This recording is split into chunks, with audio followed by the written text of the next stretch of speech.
Welcome to the Veterans Impact Show, where our commitment is to help, hope, and healing of our veteran family and our nation. I'm Jim Blythe, a U.S. Navy veteran and a certified senior advisor. Join us as we continue the mission of leadership and commitment to our communities and our great country. Why, you never know where we're going to go or who you're going to meet. We invite you to join in, plug in, and share in what we do. This is your Veterans Impact Show. Welcome aboard. I'm Jim Blythe, your host. My co-host Cedric is in the hospital, so please say a prayer for Cedric. He's going to be okay. He's going to be fantastic, and he'll be back with us next week. A special thanks to our sponsors, Fairway Independent Mortgage, the company I work for, and Symbiosis Integrative Health, as well as to DBTV Network that's carrying us throughout the nation, as well as the AUN Network out in California. I love Northern California. We'll be out there pretty soon to join you guys. Today, I have a very special friend. And I mean, this guy and I go way back. Admiral Doug Beal. Woody, welcome aboard, sir. Thanks, Jim. Great to be here with you. Thanks for having me on today. You know, it's really interesting because you and I have been talking about the future of the all-volunteer force, and you are going to be the featured speaker along with somebody else to the National Defense Series briefing here on October the 13th in Dallas. But the way I met you was at the Armed Forces Bowl in 2015, and you were the deputy commander of recruiting for the United States Navy. You were based in Millington, Tennessee, as well as Dallas. But you had so much experience with recruiting and what was going on that we wanted to get together and talk about this because there's so much that's, I think, going on, knee-jerk reaction, etc. So before we really dive into it, let me let everybody know that Woody Beal is an amazing American, Legion of Merit, Air Medal, F-18 fighter jock, my personal war hero as a good friend. And he also hangars right across from where my son and I have a hangar. And he's got one of the most beautiful little planes to fly aerobatics in. And I am really seriously thinking about flying with him doing aerobatics. Well, good luck with that. We'll see what we can do there. Okay, Woody. It's kind of a varsity ride, but I'd be happy to bring you on with me. Oh, I tell you what, you know me, I love to fly. Now, we have talked many times. Who runs the Navy? The chiefs, the senior enlisted men. And right now, what's really important, I think, is the Navy changing or working towards the all-future Navy volunteer force and recruiting. Tell us a little bit about that, what you and I have talked about, please, sir. Sure, absolutely. So interestingly enough, in the last couple of years, the Navy and the Army have missed recruiting goals. So 2022, 2023, both services missed their recruiting goals. And that has caused some academics to say, hey, look, is this all volunteer force thing sustainable or is it not? Is our youth in decline? Is our society in decline? How do we do that? I'll throw out a couple of statistics here real quick. In 2024, 6.8 million men in this country who are in their prime working years are not participating in the workforce. They're just not working. That's 10% of our men in 2024 compared to 5.6% in 1976. So since the 70s, that number of people per capita has doubled. Just by comparison, 25% of women do not participate in the workforce. But on September 29th, just a few days ago, the Wall Street Journal came out with an article that proclaimed that today's young men are aimless and isolated. And the young women have the same issues, but young men are leading the way in the failure to launch statistics. So the problem that we're having right now is the all-volunteer force sustainable? And that's the question that we're going to try to answer or at least discuss at the National Defense Briefing Series in McKinney, Texas on October 13th. By the way, Jim, my co-panelist is going to be Mike Riley, U.S. Marine Corps Colonel retired. He's currently an associate professor of the practice at Texas A&M. He's at the Bush School of Government and Public Service. So he's a Homeland Security expert, but he's also a former Marine, a retired Marine, and I think it'll be a lively discussion between the two of us. We see eye to eye on some things, but not on everything, and so there could be some fireworks. We'll see how that works. There always are between the Marines and the Navy, but some of my closest friends are Marines. And matter of fact, the guy who started this with me 10 years ago is a Marine and now a commissioner on the Texas Veterans Commission. In talking about that, then let's go down the road of where our young people are today and what are we doing to try and help them? Well, so before we do that, we have to kind of back it up a little bit and talk about who's recruitable and why are they recruitable. So when I was the deputy commander of Navy recruiting, the DoD reported that 26% of our men and women in the United States were morally, mentally, and physically capable of service in the armed forces. Now, here's the problem with that. In 2024, that number has fallen to 22%. So roughly 1 in 5 now. It was 1 in 4 then, in only a period of time in, what is that, public math here, 7 years. Mm-hmm. So that's where we're sitting right now. And when you have a force of, or when you have a market that's that small that you're recruiting from, you have to make adjustments. What do we mean by morally, mentally, and physically capable? Morally is pretty simple. It just means you're not a convicted felon. Mentally really boils down in most part to are you mentally capable? Can you pass an ASVAB test?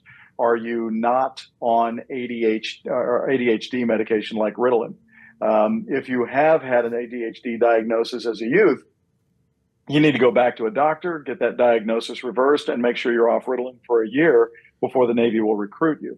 And finally, physically means you can pass a physical fitness assessment. You can run the 1.5 miles within standards. You can do the push-ups, you can do the sit-ups, and that's the Navy's physical fitness test. And, oh, by the way, you have to pass the body fat standards. So that's height, weight.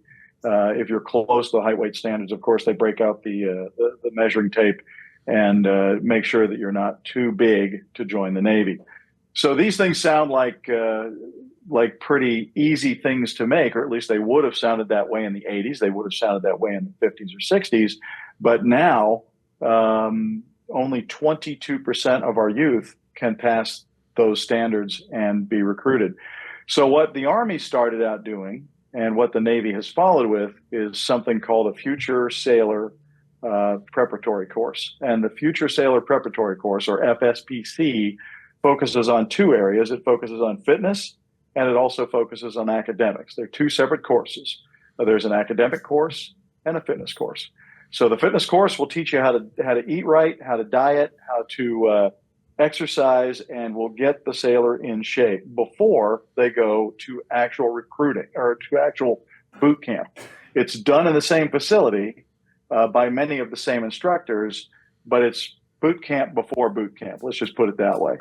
The Future Sailor Preparedness Course, Preparatory Course Academic, or FSPCA, gets them to just the basic applied math skills and reading comprehension skills that will take them now to a place where they can get a higher ASVAB score. So the ASVAB minimum for Navy recruiting, I've seen it down at 35 when I was deputy commander. It shrank to 31. Now they can take ASVAB scores as low as 10 as long as they can bring them up in the FSPC. So that'll give us something to start with. This Future Sailor Preparedness course is it's the way that the Navy and now the Army as well are dealing with that new dynamic recruiting market. So basically, we're educating our kids where the school district's fallen down. Woody, I was involved for many years in a halfway house for teenage boys coming out of the Texas juvenile prison system. You mentioned a felon, a teenager who is under the age of 17 or 18. If they are incarcerated there and they go through basically what we used to call reform school, and they get through and they go out of the halfway house, their record is sealed. Nobody would really know. if these young men and women had an opportunity to join the Navy with their record sealed, is there a way that that could happen? Because I have that question happen a lot because I still have a lot of friends in the juvenile justice system. Is there a way to work within that to accomplish that problem? Sure. I used to say this as the deputy commander, just about everything is waiverable. You can take all sorts of folks and bring them in within reasonable standards. Obviously, we do have to meet some of the standard. We do have to meet the standards that the armed forces require. The basic principles behind that are that the armed forces are not a rehabilitation thing. Remember the old days, and I'm sure you may remember these stories where somebody gets in front of a judge and the judge says you have two choices. You can either go to jail or join the Navy. And the individual would say, well, I'm going to join the Navy. We do not do that anymore. If you have been convicted of a crime, as long as it's not a serious felony and as long as you have been rehabilitated, there is a waiver process, and it's done on a case-by-case basis. But generally, the idea is we do not accept convicted felons. Well, given that, there are some of those kids you don't want. Some of those kids that really have hurt themselves badly with drugs and other problems. But there are some kids who were incarcerated due to family issues and things that happen that maybe they really shouldn't have been there. So if they've got a chance to change their life, they can do it. Now, let me throw out something else if I can. Woody, I went through a school in Memphis, Tennessee. I went through boot camp in San Diego. What I found was the Navy had developed a course to teach the instructors how to teach. The Navy's way of teaching was really outstanding. And boy, let me tell you, the light bulbs went off for me. And it made a huge difference in my life. And when I got out of the Navy, I went back to the University of Texas down at Austin and made straight A's because the Navy had taught me how to learn, where my high school education had really failed in that regard. And maybe it was a maturity issue. So I think one of the things when you're talking about this training program and you're using the Navy's standards for teaching instructors, you're doing a whole lot more than just teaching a class. You're teaching at a level that really reaches down and pulls that student up. That's my experience. Yeah. Let me give you, and you're spot on. Let me give you some examples of stories that say the same thing. I've heard stories from FSPC, especially the academic course, where one kid joined the Navy, recruit, young man, joined the Navy, and his parents had both been ordnance men, aviation ordnance men. And you know the ordies. These are the folks that are tremendously prideful about their work. They love what they do. They are physically lifting bombs onto aircraft, on the aircraft carrier, and hanging those bombs with muscle and with strength, and that's what they do.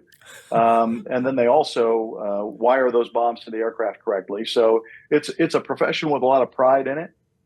And this kid said, I want to be an ordnanceman just like mom and dad. And lo and behold, when he showed up and took his ASVAB test, the only thing that he could really qualify was a rate like being an ordnanceman. He had to go to the Future Sailor Preparedness Course academic. When he went through that course, he graduated from it. He raised his ASVAB score to a level where he qualified for the information technology rate. In other words, being a computer technologist. He called his parents and said, Mom, Dad, I'm so proud of myself. I raised my ASVAB score. I could now be in IT, but I still want to be an Ordy like you guys were. And his parents said, no, son, do not do that. If you have the opportunity to be in IT and to be in information technology and to work with computers, you'll have a much better life and a much better opportunity out of the Navy than we did. So why would you go down that road? Now, I'm not trying to cast disparity on ordnancemen. They are the bread and butter of any F-18 squadron, and I love my Ordies. But for this kid, he was able to raise his own standards, and it's a success story. I'll give you another one. Yeah. Another young man in Great Lakes going through the FSPCA literally exclaimed, I didn't realize I was smart. He said, all my life through high school, I thought I was stupid. I never got good grades. I never knew how to study. I just didn't know. And now, after going through FSPC, he's been able to raise that ASVAB score, and he realizes that he can live up to a higher potential. That's what the Navy has done to adjust to a dynamic recruiting market. It's really remarkable, and I'm super. I wish I were still. I wish I were not retired. I'd love to be working with this right now.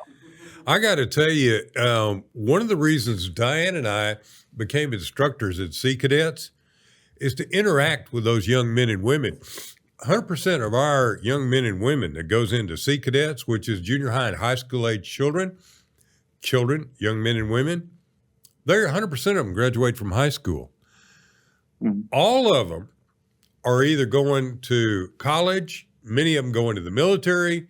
We've had several of them go to the service academies and or get scholarships to colleges by joining the ROTC. Navy's got an ROTC, Air Force. They've all got them in various colleges around America. You could have your college education completely paid for by being in the Naval ROTC. University of Texas got it. Oklahoma's got it. You went to Purdue, I think. Did they have that up there? They did, but I wasn't a part of the ROTC program. That's a longer story. We won't go into that one. But I got to tell you. No, it's okay. It's okay. Let's just put it this way. I was an Air Force reject. I tried to go to the United States Air Force Academy. They rejected me. They offered me an ROTC scholarship, but not to be a pilot, only to be an engineer. And so they loved the fact that I had an aerospace engineering degree. So I just said, forget the military for about 4 years, and was a frustrated college student that never thought he'd ever get to fly an airplane. And for 4 years, I put my nose to the grindstone and worked. At the end of that 4 years, I ran into a Navy recruiter on the mall at Purdue, and that guy said he'd give me aviation in writing. All right, Woody, we got to take a quick commercial break to hear from all of our sponsors. We're going to continue this story when we come back. Success story about a great American fighter pilot. And let me tell you, fighter pilots are great. We'll be right back.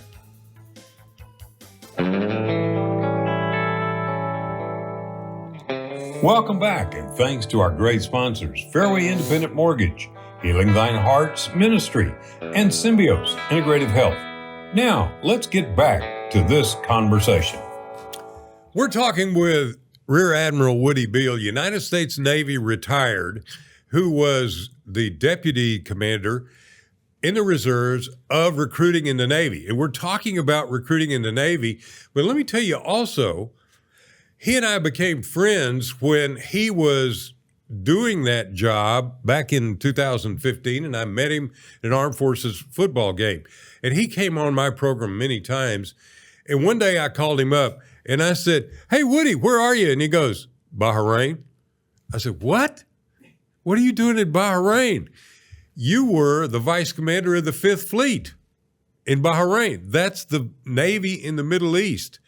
So your experience with the fleet, not only as a fighter pilot, you're talking about your ordnancemen, you're talking about the leadership.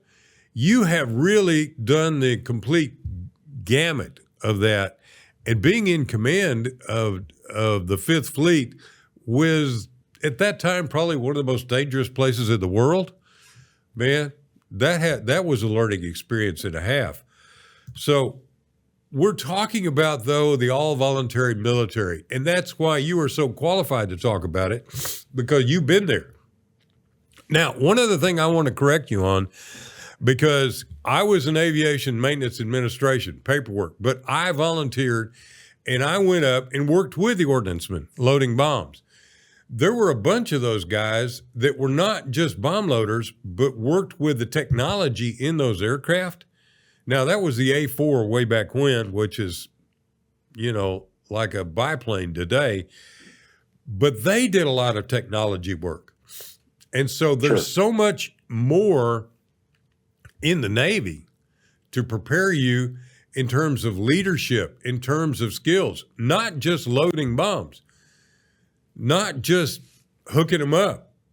Really, the technology that behind all of that was amazing. And the way those guys worked, I was just muscle helping them. But they were amazing what they could do. You're right. And all of the different types of ordnance. But this is also, I think, typical of our Navy. There are so many jobs that you can go into the Navy and do and learn, which is, you were a fighter jock, and then you ended up being head of recruiting, and then you ended up being head of the fleet. That's an amazing story. So continue. I'm sorry, I interrupted your story, but it's no.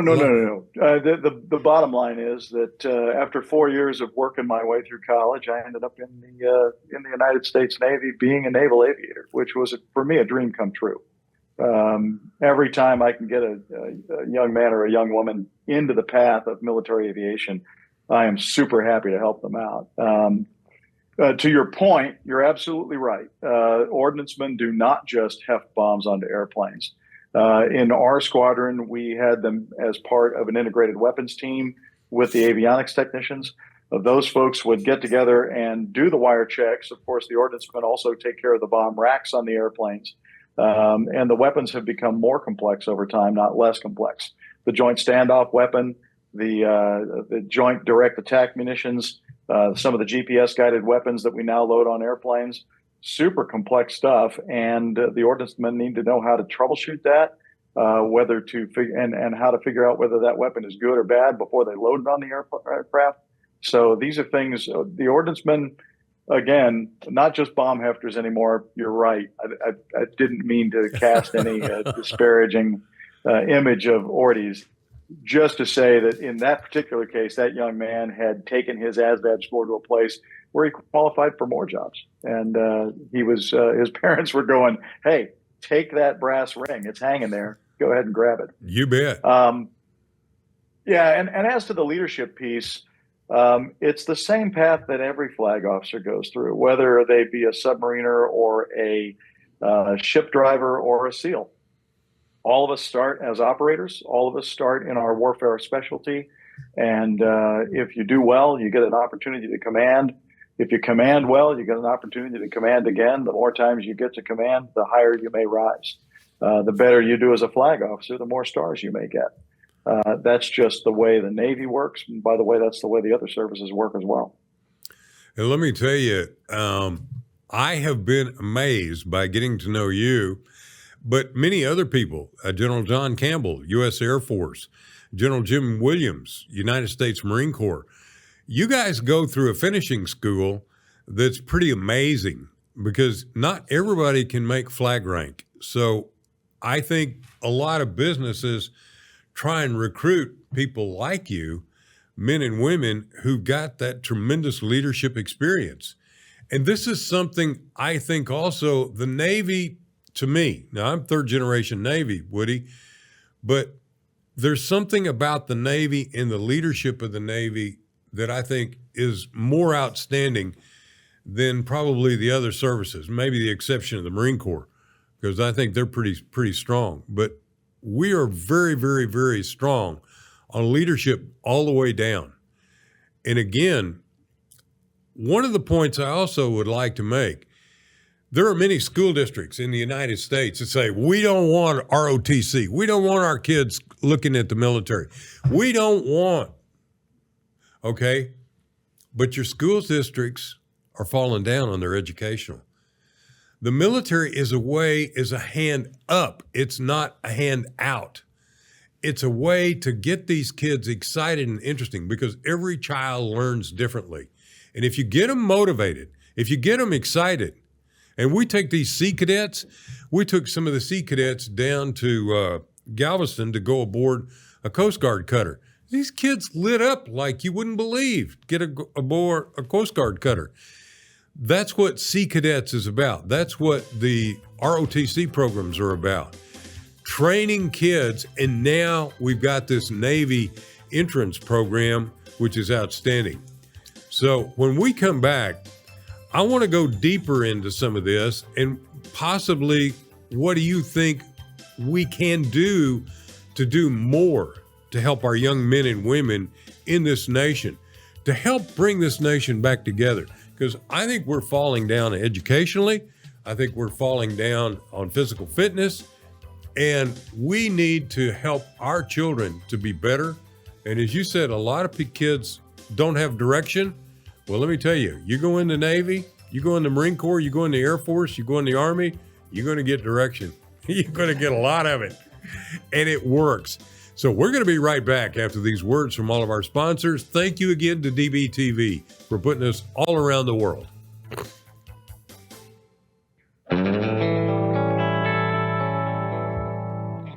Welcome back, and thanks to our great sponsors, Fairway Independent Mortgage, Healing Thine Hearts Ministry, and Symbios Integrative Health.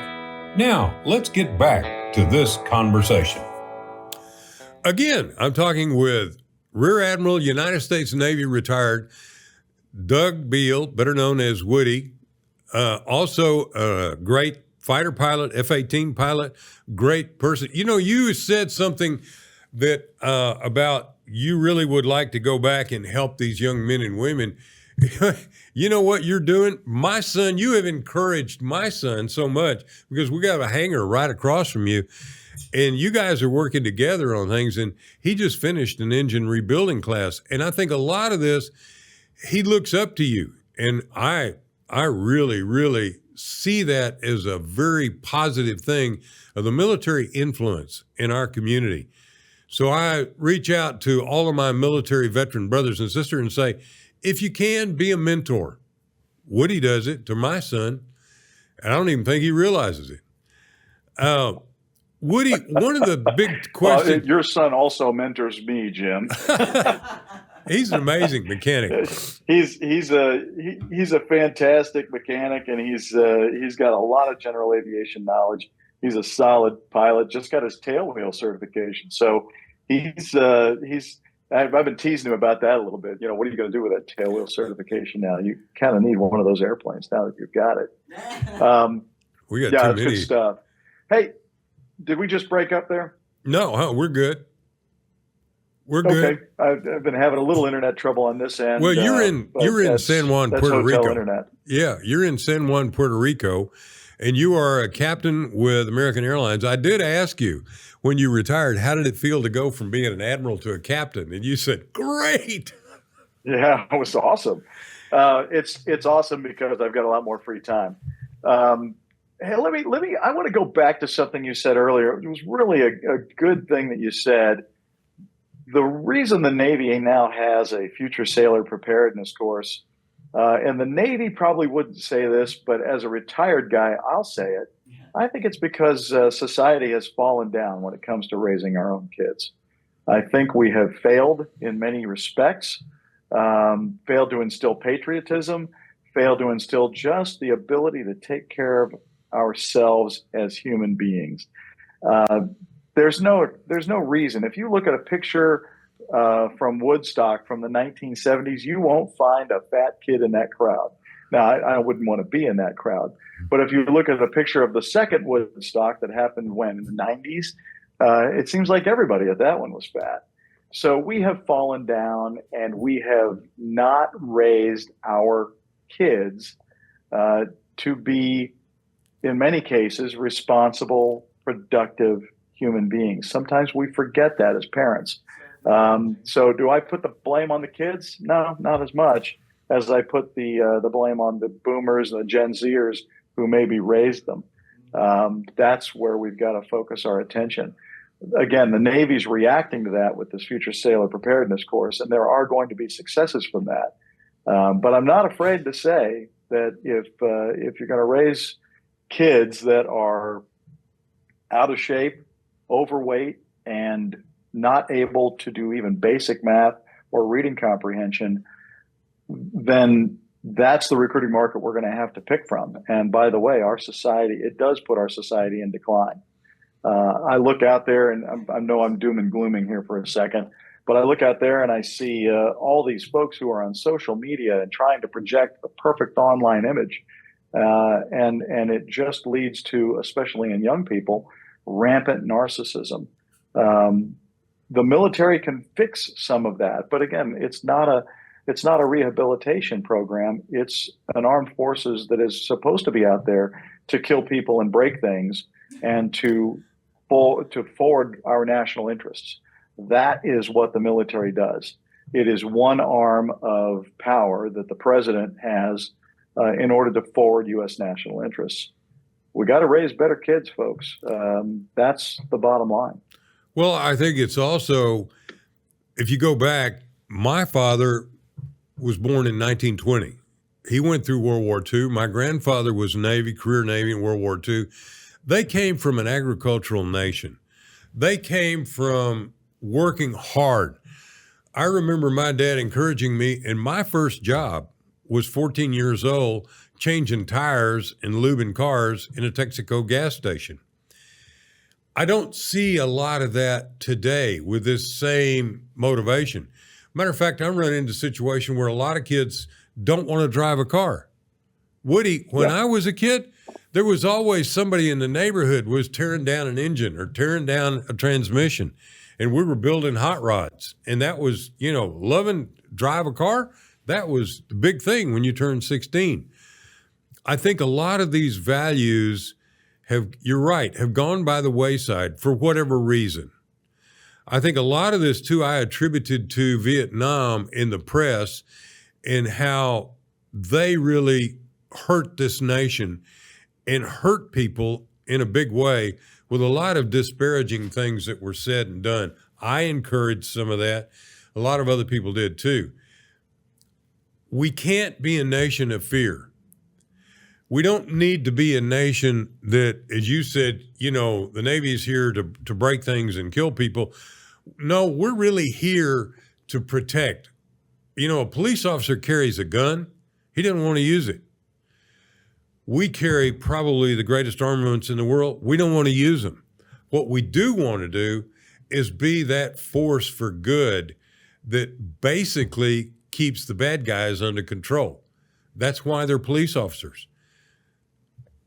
If we don't do that and we don't teach our kids how to be strong, how to be adaptive, how to overcome, how to change with what's going on, then we're really hurting them. Wouldn't you agree? Yeah, wholeheartedly agree.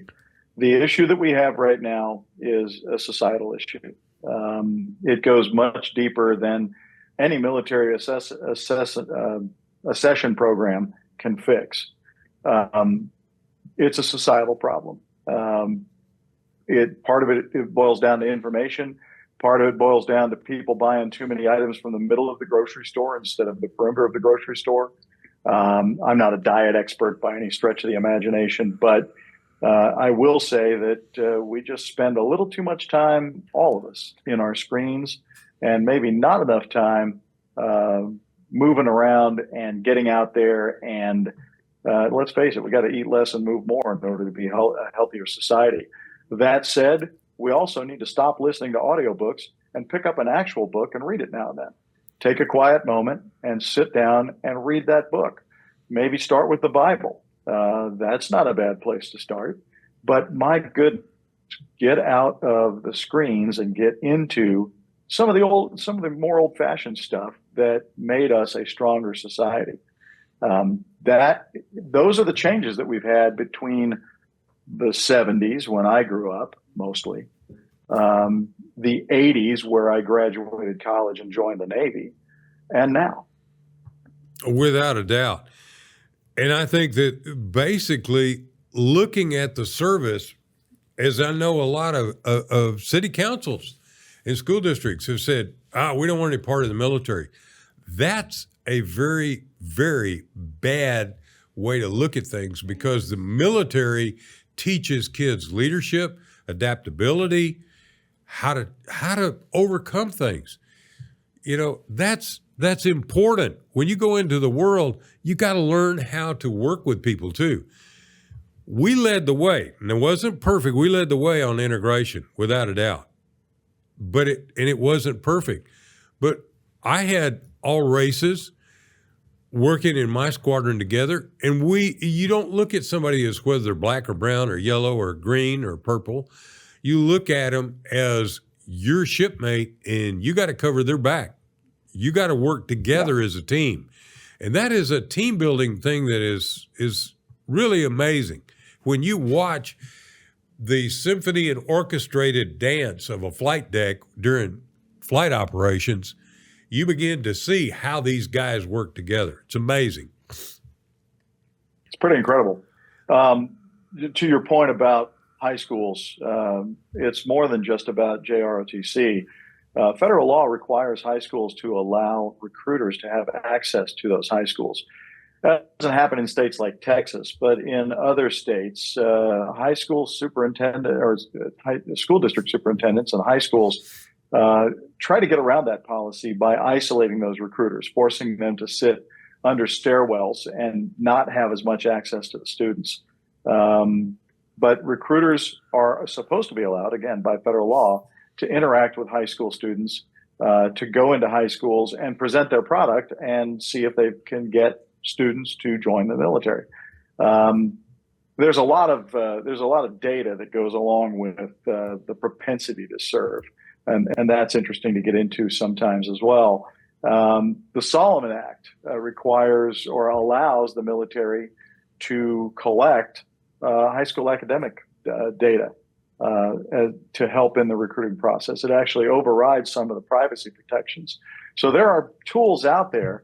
I'm not sure the tools are always enforced. And in fact, even when I was deputy commander of Navy recruiting, I had a couple of conversations with school district superintendents, telling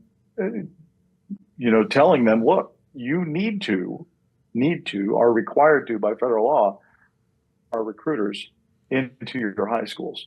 So we need a little more of that. There's nothing scary about the U.S. military when it comes to serving. At least there wasn't for me. It is a place where you develop a sense of community, where everybody is going towards the same goal, and where, like you said before, it's a colorblind organization.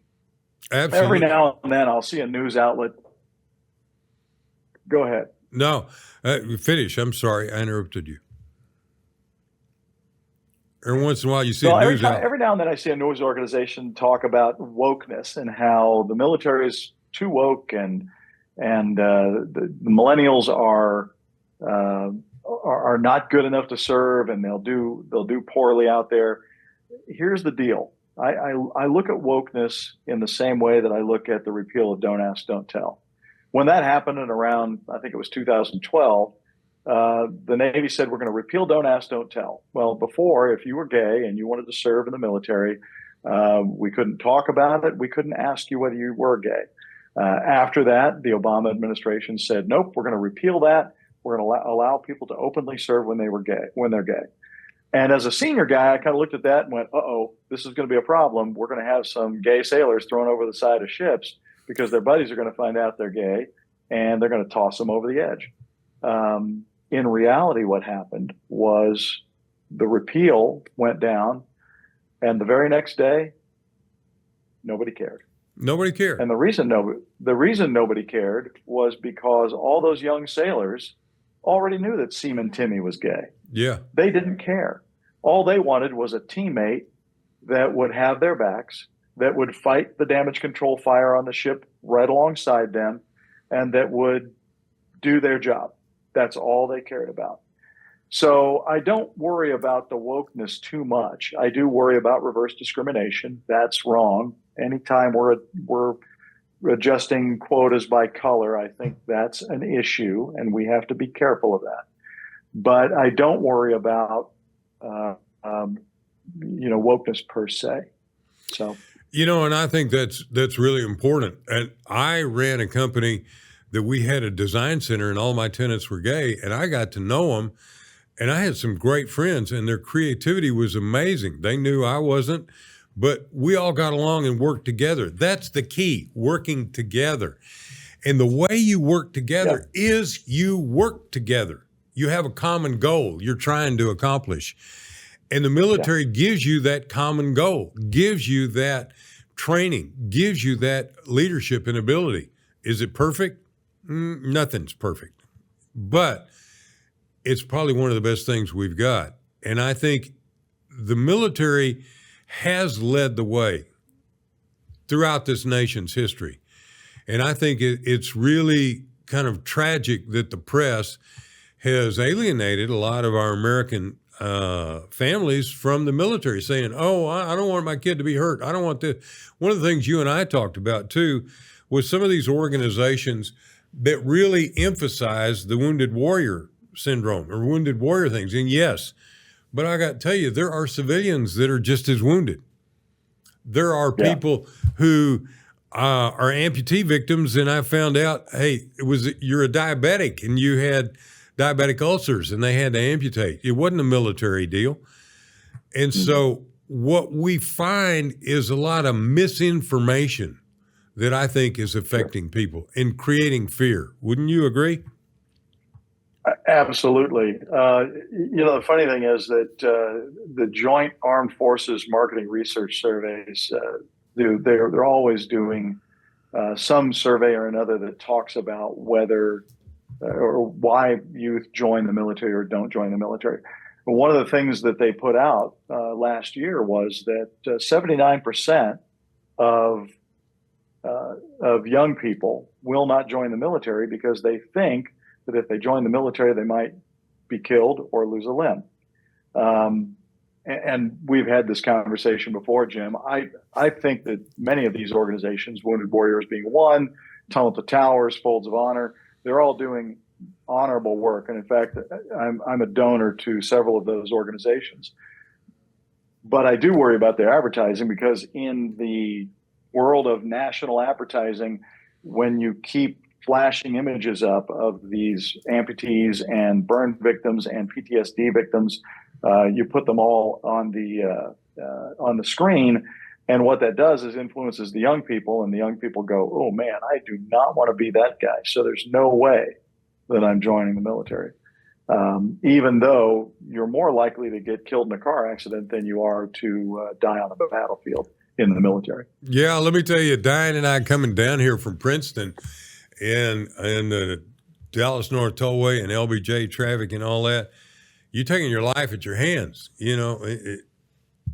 and we talk about PTS. It's not just the military that people get it. There's a lot of things. Yeah.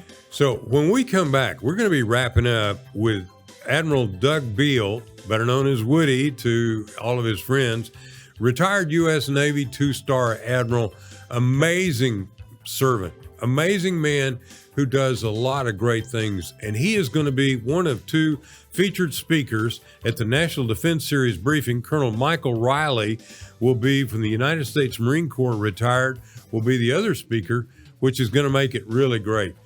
We want you to stick around as we wrap this up, and we want you also to subscribe and join us.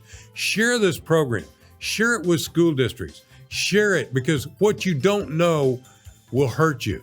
And when we come back, I want to talk about that for just a second. So it's important to get with that recruiter and know the facts. This is Jim Blythe, and this is Veterans Impact Show. And we'll be right back after these words. We're here for you.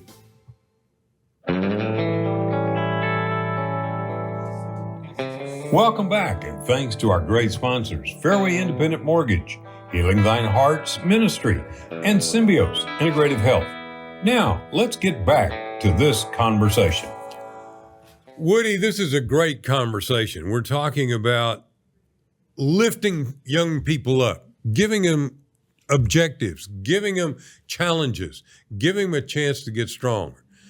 One of the things I learned about weightlifting is you can't build your body up if you're not increasing the weight and you're not working at it. That's the same thing with your mind and everything else. You got to keep working. You mentioned reading the Bible. I just finished a deal on Proverbs, and there's so much wisdom in that. That's what we need to be imparting. Now, one of the other things I want to mention to you, which is really important to me, when I was in high school, my dad encouraged me. I went to college at SMU. I did not know about Sea Cadets that had just started in 1963. I did not know really about the Navy Reserves. I did not know about the Navy ROTC that was down at the University of Texas, where I was also accepted. If I had gone into the reserves, if I had gone in to Sea Cadets, if I had gone as a young man into any of these things or into the recruiters and found out, I personally, I'm third generation Navy, I wanted to be in the Navy, I would have gone and had a totally different college career, because the Navy teaches you how to learn. That's huge. I don't even think our colleges teach you that. They just teach you if you don't make an A, you're out of here. The Navy teaches you how to get that A.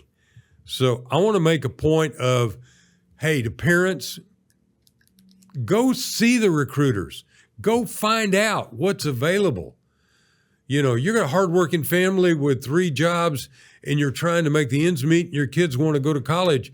Take a look at the JROTC programs, not only in high school, but in college, that will pay the way. Is that, you agree, Woody?